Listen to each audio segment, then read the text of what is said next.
ದೇವರು ಪ್ರೀತಿಸುವ ಪ್ರೀತಿಯ ಬಿಗ್ ಜೆ ಟಿವಿ ಪ್ರಿಯ ವೀಕ್ಷಕರಿಗೆ ನಮ್ಮ ಕರ್ತನಾದ ಯೇಸು ಕ್ರಿಸ್ತನ ಹೆಸರಿನಲ್ಲಿ ನಿಮ್ಮನ್ನು ವಂದಿಸಿ ಸ್ವಾಗತ ಬಯಸ್ತಿದ್ದೇವೆ. ಬನ್ನಿರಿ, ದೇವರ ವಾಕ್ಯವನ್ನು ನಾವು ಅಧ್ಯಯನ ಮಾಡಿಕೊಳ್ಳೋಣ. ಯಾಕಂದರೆ ದೇವರ ವಾಕ್ಯವನ್ನು ಅಧ್ಯಯನ ಮಾಡಿಕೊಳ್ಳಬೇಕು, ಅದರ ಬಗ್ಗೆನೇ ನಾವು ಧ್ಯಾನಿಸಬೇಕು, ಅದನ್ನು ನಾವು ಅದಕ್ಕೆ ಆದ್ಯತೆಯನ್ನು ಕೊಡಬೇಕು ಎಂಬುದಾಗಿ ಧರ್ಮೋಪದೇಶ ಕಾಂಡ 6ನೇ ಅಧ್ಯಾಯದಲ್ಲಿ ದೇವರು ಹೇಳುವಾಗ, ಯಾಜ್ಞೆಗಳನ್ನು ಲಕ್ಷ್ಯವಿಟ್ಟು ಕೇಳಿ ಅನುಸರಿಸಲೇಬೇಕು. ನೋಡ್ರಿ, ಹಾಗಾದರೆ ದೇವರು ತನ್ನ ವಾಕ್ಯವನ್ನು ಕೇಳೋದಷ್ಟೇ ಅಲ್ಲ, ಎರಡನೇದು ಲಕ್ಷ್ಯವಿಡಬೇಕು, ಮೂರನೇದು ಅನುಸರಿಸಬೇಕಂತ ದೇವ್ರ ವಾಕ್ಯವನ್ನು ದೇವರು ಕೊಟ್ಟಿದ್ದಾನೆ. 6ನೇ ಅಧ್ಯಾಯ ಧರ್ಮೋಪದೇಶ ಕಾಂಡ 3ನೇ ವಚನದಲ್ಲಿ ಆ ಮಾತು ಬರೆಯಲಾಗಿದೆ. ನಾನು ಈಗ ನಿಮಗೆ ತಿಳಿಸುವ ಮಾತುಗಳು ನಿಮ್ಮ ಹೃದಯದಲ್ಲಿರಬೇಕು. ಆ ವಾಕ್ಯ ನಾವು ಲಕ್ಷ್ಯ ಕೊಟ್ಟು ಅದನ್ನು ಕೇಳಿದಾಗ ಹೃದಯದಲ್ಲಿ ಇಟ್ಕೊಳ್ಳಿಕ್ಕಾಗ್ತೈತೆ. ನಾವು ವಾಕ್ಯನೇ ಕೇಳಲಿಲ್ಲ ಅಂದರೆ, ದೇವ್ರ ವಾಕ್ಯನೇ ನಾವು ಓದಲಿಲ್ಲ ಅಂದರೆ, ಒಂದೊಂದು ಅಧ್ಯಾಯ ನಾವು ಓದದಿದ್ದರೆ, ಅಧ್ಯಯನ ಮಾಡಿಕೊಳ್ಳದಿದ್ದರೆ ಹೇಗೆ ತಾನೇ ದೇವ್ರ ವಾಕ್ಯವನ್ನು ಹೃದಯದಲ್ಲಿ ಇಟ್ಕೊಳ್ಳಿಕ್ಕೆ ಸಾಧ್ಯ? ಯಾಕಂದರೆ ದೇವರು ತನ್ನ ವಾಕ್ಯವನ್ನು ಅನುಸರಿಸಬೇಕು. ಇನ್ನೊಂದು ಕಡೆ ಕೀರ್ತನೆಯಲ್ಲಿ ನಾವು ನೋಡ್ತೇವೆ, ಅದನ್ನು ನೆನಪಿಟ್ಟುಕೊಳ್ಳಬೇಕು ಎಂಬುದಾಗಿ ಕೂಡ ಹೇಳ್ತಾನೆ. 78ನೇ ಕೀರ್ತನೆ, ಅದನ್ನು ನೆನಪಿಟ್ಟುಕೊಳ್ಳ್ರಿ ಎಂಬುದಾಗಿ ಹೇಳುವಾತನಾಗಿದ್ದಾನ್ರಿ. 78 ನನಗೆ ಸ್ವಲ್ಪ ಅದು ಭಾಳ ಫೇವ್ರೇಟ್ ಆಗಿರುವಂಥ ಒಂದು ಕೀರ್ತನೆ. ಬಹಳಷ್ಟು ವಿಷಯಗಳು, ಸುಮಾರು 14 ವಿಷಯಗಳು ಇದೆ. ಆದರೆ ವಾಕ್ಯದ ಆದ್ಯತೆಯನ್ನು ಕುರಿತು ಆ ಮಾತು ಇರುವುದಾಗಿ ನಾವು ನೋಡ್ತೇವೆ.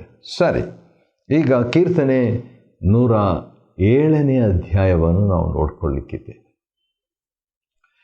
ಸಾಮ್ 107 ಕೀರ್ತನೆಗಳನ್ನು 5 ಭಾಗವಾಗಿ ವಿಭಾಗಿಸಲಾಗಿದೆ. ಮತ್ತು ಈ 5 ಭಾಗವನ್ನು ವಿಭಾಗಿಸುವಾಗ ಒಂದೊಂದು ಭಾಗ ಒಂದೊಂದು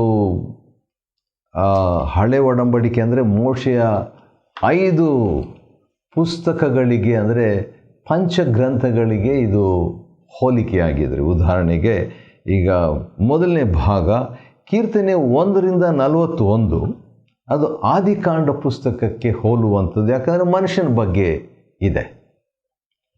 ಕೀರ್ತನೆ 42ರಿಂದ 72 ಅಧ್ಯಾಯಗಳು 2ನೇ ಭಾಗ. ಆ 2ನೇ ಭಾಗ ವಿಮೋಚನ ಕಾಂಡವನ್ನು ಹೋಲುವಂಥದ್ದಾಗಿದೆ. ಯಾಕಂದರೆ ಇಸ್ರಾಯೇಲರ ಚರಿತ್ರೆ ಇದೆ. ಕೀರ್ತನೆ 73ರಿಂದ 89 ಈ 3ನೇ ಭಾಗ, ಅದು ಯಾಜಕ ಕಾಂಡ 3ನೇ ಪುಸ್ತಕವನ್ನು ಹೋಲುವಂಥದ್ದಾಗಿದೆ. ಯಾಕಂತೇಳಿದರೆ ಆಲಯದ ಬಗ್ಗೆ ಬಹಳಷ್ಟು ಹೇಳಲಾಗಿದೆ. ಮತ್ತು ಅದಾದ ನಂತರ ಕೀರ್ತನೆ 90ರಿಂದ 106 ಇದು 4ನೇ ಭಾಗ. ಈ 4ನೇ ಭಾಗ ಅರಣ್ಯಕಾಂಡವನ್ನು ಹೋಲುವಂಥದ್ದಾಗಿದೆ. 4ನೇ ಪುಸ್ತಕ, ಮೋಶೆಯ 4ನೇ ಪುಸ್ತಕವನ್ನು. ಯಾಕೆ? ಇದು ಯಾತ್ರೆಯ ಬಗ್ಗೆ ಇರುವಂಥ ಒಂದು ಭಾಗ.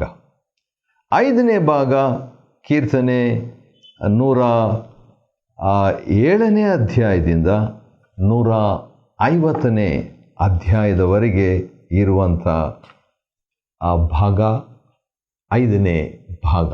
ಇದು 5ನೇ ಪುಸ್ತಕ, ಮೋಶೆಯ 5ನೇ ಪುಸ್ತಕ, ಅಂದರೆ ಧರ್ಮೋಪದೇಶ ಕಾಂಡವನ್ನು ಸೂಚಿಸುವಂಥದ್ದಾಗಿದೆ. ಕಾರಣ ಏನಂತ ಹೇಳಿದರೆ, ಧರ್ಮೋಪದೇಶ ಕಾಂಡದಲ್ಲಿ ಹೆಚ್ಚಾಗಿ ವಾಕ್ಯ ವಾಕ್ಯ ವಾಕ್ಯ ಅಂತಿದೆ. ಅದೇ ರೀತಿಯಾಗಿ ಈ ಕೀರ್ತನೆ 107ರಿಂದ 150ರವರೆಗೆ ಇರುವಂಥ ಕೀರ್ತನೆಗಳಲ್ಲಿ ಹೆಚ್ಚಾಗಿ ದೇವರ ವಾಕ್ಯದ ಆದ್ಯತೆ ಕೊಡಲಾಗಿದೆ.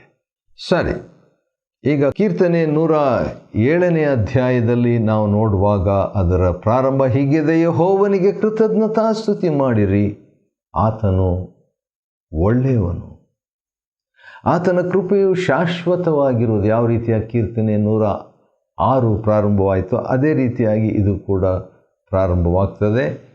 ಮತ್ತು ಯಾರು ದೇವರಿಗೆ ಸ್ತುತಿ ಮಾಡಬೇಕೆಂಬುದಾಗಿ 2-3 ವಚನದಲ್ಲಿ ಇದೆ. ದೇವರು ಯಾರನ್ನು ಬಿಡಿಸಿದ್ದಾರೋ ಅಂಥವರು ಆತನಿಗೆ ಸ್ತುತಿ ಮಾಡಲಿ ಎಂಬುದಾಗಿ. ಅದಾದ ನಂತರ ಇವರು ಅರಣ್ಯದಲ್ಲಿ ಅಲೆದಾಡಿ ಮತ್ತು ಬಹಳ ಬಲಗುಂದಿದವರಾಗಿಬಿಟ್ಟಿದ್ರಂತೆ ಇಸ್ರಾಯೇಲರು. ಆವಾಗ ಅವರು ಏನು ಮಾಡಿದರು ಎಂಬುದು ಭಾಳ ಎನ್ಕರೇಜಿಂಗ್ ಆಗಿರುವಂಥ ಒಂದು ಮಾತು. ಬಲಗುಂದಿದವರಾಗಿದ್ದರು 5ನೇ ವಚನ. ಆದರೆ 6ನೇ ವಚನ, ತಮ್ಮ ಬಲಗುಂದುವಿಕೆಯಲ್ಲಿ ಅಥವಾ ತಮ್ಮ ಇಕ್ಕಟ್ಟಿನಲ್ಲಿ ಯೆಹೋವನಿಗೆ ಮೊರೆ ಇಡಲು ದೇವರು ಅವರನ್ನು ಬಿಡಿಸಿದ. ಬಲಗುಂದಿರ್ಬೋದು, ಆದರೆ ಒಂದು ಕೆಲಸ ಮಾಡಬೇಕು, ಪ್ರಾರ್ಥನೆ.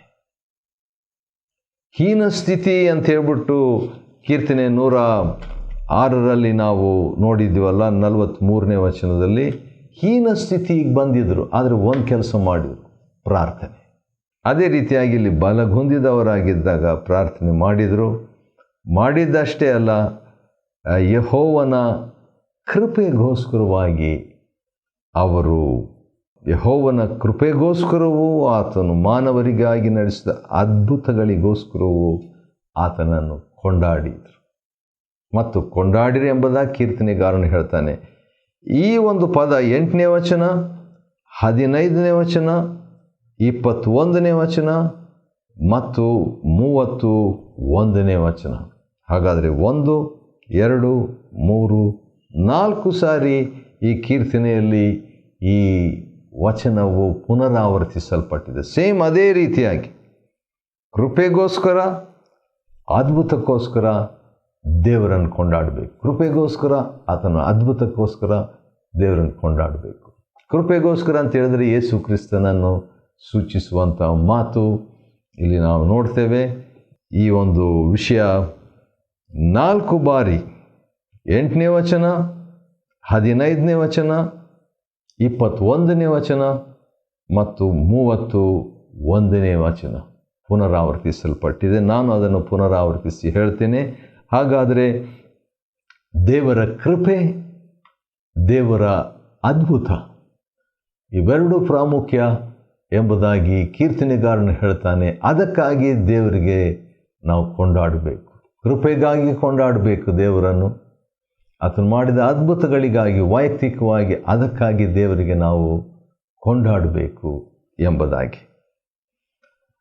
ಮತ್ತು ಹಾಗೆ ಮುಂದುವರಿಯುವುದಾದರೆ ನಾವು ಅನೇಕರು ಇನ್ನೊಂದು ವಿಷಯವನ್ನು ನಾವು ಕಲಿಬೇಕು. 12ನೇ ವಚನ, 18ನೇ ವಚನ, 27ನೇ ವಚನದಲ್ಲಿ ನಾವು ಕಲಿಯುವಂಥ ಒಂದು ಸಂಗತಿ ಇದೆ. ಅದೇನೆಂದರೆ ಪ್ರಾರ್ಥನೆ. ಯಾವಾಗ ಪ್ರಾರ್ಥನೆ ಮಾಡಬೇಕು ಅಂತ ಹೇಳ್ಬಿಟ್ಟು ಈಗಾಗಲೇ 6ನೇ ವಚನದಲ್ಲಿ ನಾವು ನೋಡಿದ್ವಿ. 5-6 ಬಲಹೀನರಾಗಿದ್ದರಂತೆ, ಅವು ಪ್ರೇಯರ್ ಮಾಡಿದರು. 12ನೇ ವಚನ ಬಿದ್ದು ಹೋಗಿದ್ದರಂತೆ, ಆದರೆ ಪ್ರೇಯರ್ ಮಾಡಿದರು. 18ನೇ ವಚನ ಮರಣ ದ್ವಾರಕ್ಕೆ ಸಮೀಪವಾಗಿದ್ದರು, ಆದರೂ ಪ್ರಾರ್ಥನೆ ಮಾಡಿದರು. 27ನೇ ವಚನ ಅಲ್ಲಕಲ್ಲೋಲವಾಗಿಬಿಟ್ಟಿದ್ರು. ಯಾವ ರೀತಿಯಾಗಿ ಕುಡಿಕರಂತೆ ಹೊಯ್ದಾಡ್ತಾ ಇದ್ರು, ಆದರೂ ಪ್ರಾರ್ಥನೆ ಮಾಡಿದರು. ಆದ ಕಾರಣ ಈ ಒಂದು ಕೀರ್ತನೆಯಲ್ಲಿ ಈ ಮಾತು 1, 2, 3, 4 ಬಾರಿ ಬರುವಂಥದ್ದಾಗಿದೆ. ಕೃಪೆ ಮತ್ತು ಅದ್ಭುತಕ್ಕಾಗಿ ದೇವರನ್ನು ಕೊಂಡಾಡಬೇಕು 4 ಸಾರಿ ಬರ್ತದೆ ಕೀರ್ತನೆ 107ನೇ ಅಧ್ಯಾಯದಲ್ಲಿ. ಮತ್ತು ಅದೇ ರೀತಿಯಾಗಿ ನಮ್ಮ ಸ್ಥಿತಿ ಏನಾಗಿದ್ರೂ ನಾವು ಮೊರೆ ಇಡಬೇಕು 4 ಸಾರಿ, ಅದು ಕೂಡ ಬರ್ತದೆ. ನಾನು ಮತ್ತೆ ರಿಪೀಟ್ ಮಾಡ್ತೇನೆ. ಬಲಗುಂದಿದವರಾಗಿದ್ದಾಗ ನಾವು ಪ್ರಾರ್ಥನೆ ಮಾಡಬೇಕು, ಕೀರ್ತನೆ 107, 5, 6. ಬಿದ್ದು ಹೋಗಿದ್ದಾಗ ಕೂಡ ನಾವು ದೇವರಿಗೆ ಪ್ರಾರ್ಥನೆ ಮಾಡಬೇಕು, ಕೀರ್ತನೆ 107, 12:13. ಮರಣದ್ವಾರಕ್ಕೆ ಸಮೀಪವಾಗಿದ್ದ ಕೂಡ ನಾವು ಪ್ರಾರ್ಥನೆ ಮಾಡಬೇಕು. ಕೀರ್ತನೆ 107ನೇ ಅಧ್ಯಾಯ 17-18ನೇ ವಚನ. ಅಷ್ಟೇ ಅಲ್ಲ, ಗಲಿಬಿಲಿ ಆಗಿಬಿಟ್ಟಿದ್ದಾಗ, ಅಂದರೆ ಕುಡಿಕರಂತೆ ಒಂದು ಹೊಯ್ದಾಡ್ತಾ ಇದ್ದಾಗ ಕೂಡ ನಮ್ಮ ಇಕ್ಕಟ್ಟಿನಲ್ಲಿ ನಾವು ದೇವರಿಗೆ ಮೊರೆ ಇಡಬೇಕು, ಪ್ರಾರ್ಥಿಸಬೇಕು. ಕೀರ್ತನೆ 107, 27 ಮತ್ತು 28ನೇ ವಚನ. ಸರಿ, ಈ ರೀತಿಯಾಗಿ 2 ಸಂಗತಿಗಳು, 8 ಸಂಗತಿಯನ್ನು 4 + 4 8 ಸಂಗತಿಗಳನ್ನು 2 ಸಂಗತಿಗಳನ್ನಾಗಿ ನಾನು ಹೇಳ್ತೇನೆ. 4 ಬಾರಿ ಪುನರಾವರ್ತಿಸಲ್ಪಟ್ಟಂಥ 2 ಸಂಗತಿಗಳು. ಒಂದು, ದೇವರ ಕೃಪೆ ಅದ್ಭುತಕ್ಕಾಗಿ ಕೊಂಡಾಡಬೇಕು. ಎರಡನೇದು, ನಮ್ಮ ಸ್ಥಿತಿ ಏನಾಗಿದ್ದರೂ ದೇವರಿಗೆ ಮೊರೆ ಇಡಬೇಕು. ಈ 2 ವಿಷಯಗಳನ್ನು ಕೀರ್ತನೆ 107ರಲ್ಲಿದೆ. ನನಗೆ ಭಾಳ ಸಂತೋಷ ಅದು. ಇದನ್ನು ನಾನು ಈ 8 ವಿಷಯಗಳನ್ನು 2 ಮಾತಿನಲ್ಲಿ ಹೇಳ ಬಯಸ್ತೇನೆ, ಸಂಕ್ಷಿಪ್ತಪಡಿಸ್ತೇನೆ. ಏನಂದರೆ, ಪ್ರಾರ್ಥನೆ ಮಾಡಬೇಕು, ದೇವರಿಗೆ ಸ್ತೋತ್ರ ಮಾಡಬೇಕು. ದೇವರಿಗೆ ಪ್ರಾರ್ಥನೆ ಮಾಡಬೇಕು, ದೇವರಿಗೆ ಸ್ತೋತ್ರ ಮಾಡಬೇಕು. ಇದೇ ಈ ಒಂದು ಕೀರ್ತನೆಯ ಮುಖ್ಯ ತಾತ್ಪರ್ಯ. ನಮ್ಮ ಸನ್ನಿವೇಶಗಳು ಏನೇ ಆಗಿದ್ದರೂ ನಾವು ದೇವರಿಗೆ ಪ್ರಾರ್ಥನೆ ಮಾಡಬೇಕು. ಪ್ರಾರ್ಥನೆ ಮಾಡಿದ ನಾವು ದೇವರಿಗೆ ಸ್ತೋತ್ರವು ಮಾಡಬೇಕು. ಸರಿ, ಈಗ ಬೇರೆ ವಿಷಯಗಳನ್ನು ನಾವು ನೋಡಿಕೊಳ್ಳೋಣ. ಅದರಲ್ಲಿ ಈಗ ಒಂದು ವಿಷಯ ಏನಂತ ಹೇಳಿದರೆ, ದೇವರು ಆಶೀರ್ವಾದದಿಂದ 38ನೇ ವಚನ, ಕೀರ್ತನೆ 107:38. ಆತನು ಆಶೀರ್ವದಿಸಿದ್ದರಿಂದ ಅವರು ಬಹಳವಾಗಿ ಹೆಚ್ಚಿದರು, ಅವರಿಗೆ ದನಕರುಗಳೇನೂ ಕಡಿಮೆ ಇರಲಿಲ್ಲ. ಯಾವ ರೀತಿಯಾಗಿ ಈ ದಿವಸಗಳಲ್ಲಿ ಕಾರ್ ಇಟ್ಕೊಂಡಿದ್ದೇವೆ, ಆ ದಿವಸಗಳಲ್ಲಿ ದನ ಅಥವಾ ಕರುಗಳು ಇತ್ತು ಅಂತ ಹೇಳ್ಬಿಟ್ಟು, ಕೆಲವು ಸಾರಿ 2-3 ಕಾರಿದ್ದರೆ ಭಾಳ ಶ್ರೀಮಂತರು ಅಂತ ಹೇಳ್ತೀವಲ್ಲ, ಹಾಗೆ ಆ ದಿವಸಗಳಲ್ಲಿ ವಾಹನವಾಗಿ ಮತ್ತು ಉಪಜೀವನಕ್ಕಾಗಿ ದನಕರುಗಳನ್ನು ಅವರು ಸದುಪಯೋಗ ಮಾಡಿಕೊಳ್ತಿದ್ದರು ಇಸ್ರಾಯೇಲರು. ದೇವರ ಆಶೀರ್ವಾದ ಅಂದ ತಕ್ಷಣ ನನಗೆ ಒಂದು ವಾಕ್ಯ ನೆನಪಿಗೆ ಬರ್ತದೆ, ಅದನ್ನು ನಾವು ಓದಲೇಬೇಕು. ಅದು ಜ್ಞಾನೋಕ್ತಿಗಳ ಪುಸ್ತಕದಲ್ಲಿ ಇರುವಂಥ ಒಂದು ವಾಕ್ಯ, 10ನೇ ಅಧ್ಯಾಯ ಜ್ಞಾನೋಕ್ತಿಗಳು, the book of proverbs, chapter 10, 10ನೇ ಅಧ್ಯಾಯ 22ನೇ ವಚನ ಈ ರೀತಿಯಾಗಿದೆ: ಯೆಹೋವನ ಆಶೀರ್ವಾದವು ಭಾಗ್ಯದಾಯಕವು. ಅದು ಅಂದರೆ ದೇವರ ಆಶೀರ್ವಾದ, ಅದು ವ್ಯಸನವನ್ನು ಸೇರಿಸದು. ಇನ್ನೊಂದು ಸಾರಿ, ಅದು ವ್ಯಸನವನ್ನು ಸೇರಿಸದು. ದೇವರ ಆಶೀರ್ವಾದ ನಮಗೆ ಅದು ಭಾಗ್ಯವನ್ನು, ಸಿರಿವಂತಿಕೆಯನ್ನು ಮತ್ತು ಭೌತಿಕ ರೀತಿಯಲ್ಲಿ ಹೆಚ್ಚಳವನ್ನು, ಅಭಿವೃದ್ಧಿಯನ್ನು ತರುವಂಥದ್ದಾಗಿದೆ. ಯಾವುದು? ದೇವರ ಆಶೀರ್ವಾದ. ದೇವರ ಆಶೀರ್ವಾದ, ದೇವರ ಆಶೀರ್ವಾದ ಅದು ಭೌತಿಕತ್ವವನ್ನು, ಸಿರಿವಂತಿಕೆಯನ್ನು ತರುವಂಥದ್ದು. ಆದ ಕಾರಣ ಸಮೃದ್ಧಿಗಿಂತಲೂ ಮತ್ತು ಭೌತಿಕತ್ವಕ್ಕಿಂತಲೂ ದೇವರ ಆಶೀರ್ವಾದ ಪ್ರಾಮುಖ್ಯ. ಆದ ಕಾರಣ ಇನ್ನೊಂದು ಸಾರಿ ಅದನ್ನು ಓದ್ತೀನಿ, ಕೀರ್ತನೆ 107:38. ಆತನ ಆಶೀರ್ವದಿಸಿದ್ದರಿಂದ ಅವರಿಗೆ ಕೊರತೆ ಇಲ್ಲದೆ ಹೋಯಿತು, ಎಲ್ಲ ಅವಶ್ಯಕಗಳು ನೆರವೇರಿತು. ಹೌದು, ಆ ರೀತಿಯಾಗಿ ನೋಡುವಾಗ ಅವರನ್ನು ಉನ್ನತ ಸ್ಥಿತಿಗೆ ದೇವರು ತಂದನಂತ 41ನೇ ವಚನದಲ್ಲಿ ನಾವು ನೋಡಿಕೊಳ್ತೇವೆ. ಯಥಾರ್ಥರು ಇದನ್ನು ನೋಡಿ ಹಿಗ್ಗುವರು. ಹೌದು, 43ನೇ ವಚನ, ಕೀರ್ತನೆ 107: ಜ್ಞಾನಿಗಳು ಈ ಸಂಗತಿಗಳನ್ನು ಗಮನಿಸಿ ಯೆಹೋವನ ಕೃಪಾ ಕಾರ್ಯಗಳನ್ನು ಗ್ರಹಿಸಲಿ. ಕೃಪಾ ಕಾರ್ಯಗಳು. ಮತ್ತೆ ಯೇಸು ಕ್ರಿಸ್ತನ ಒಂದು ಚಿತ್ರವನ್ನು ನಾವು ನೋಡ್ತೇವೆ. ಇದನ್ನು ನಾವು ಜ್ಞಾನಿಗಳು ಇದನ್ನೆಲ್ಲ ಗ್ರಹಿಸ್ತಾರೆ. ಇಸ್ರಾಯೇಲರ ಚರಿತ್ರೆ ಕೇವಲ ಇಸ್ರಾಯೇಲರ ಬಗ್ಗೆ ಇಲ್ಲ. ಇಸ್ರಾಯೇಲರನ್ನು ನಡೆಸಿದಾತನು, ಆಯ್ಕೆ ಮಾಡಿಕೊಂಡಾತನು, ಬಲ, ಶೌರ್ಯ, ಪ್ರತಾಪವನ್ನು ವ್ಯಕ್ತಪಡಿಸಿ ಒದಗಿಸಿ ಅದ್ಭುತಗಳನ್ನು, ಕೃಪೆಯನ್ನು ತೋರಿಸಿದಾತನ ಬಗ್ಗೆ ಇದೆ. ಜ್ಞಾನಿಗಳು ಈ ಸಂಗತಿಗಳನ್ನು ಗಮನಿಸಿ ದೇವರ ಕೃಪಾ ಕಾರ್ಯವನ್ನು ಗ್ರಹಿಸಿಕೊಳ್ಳಲಿ ಎಂಬುದಾಗಿ ಆ ಕೀರ್ತನೆಗಾರನು ಬಯಸುವವನಾಗಿದ್ದಾನೆ. ಚೆನ್ನಾಗಿತ್ತಲ್ವಾ?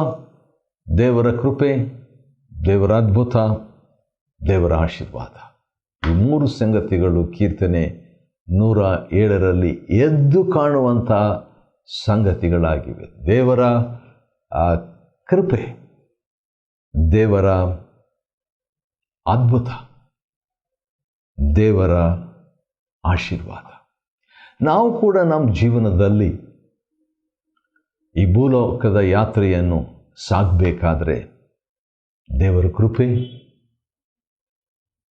ದೇವರ ಅದ್ಭುತ ಮತ್ತು ದೇವರ ಆಶೀರ್ವಾದ ಅಗತ್ಯ. ಈ ಮೂರನ್ನು ಕೂಡ ದೇವರು ನಮಗೆ ಯೇಸು ಕ್ರಿಸ್ತನಲ್ಲಿ ಒದಗಿಸಿ ಕೊಟ್ಟಿದ್ದಾನೆ. ಆತನ ನಾಮಕ್ಕೆ ಸ್ತೋತ್ರವಾಗಲಿ. ಸರಿ, ಕೀರ್ತನೆ 107ನೇ ಅಧ್ಯಾಯವನ್ನು ನಾವು ಅಧ್ಯಯನ ಮಾಡಿಕೊಳ್ಳುವಂತೆ ದೇವರು ನಮಗೆ ಕೊಟ್ಟ ಕೃಪೆಗಾಗಿ ಆತನಿಗೆ ಸ್ತೋತ್ರವಾಗಲಿ. ದೇವರು ನಿಮ್ಮನ್ನು ಆಶೀರ್ವದಿಸಲಿ.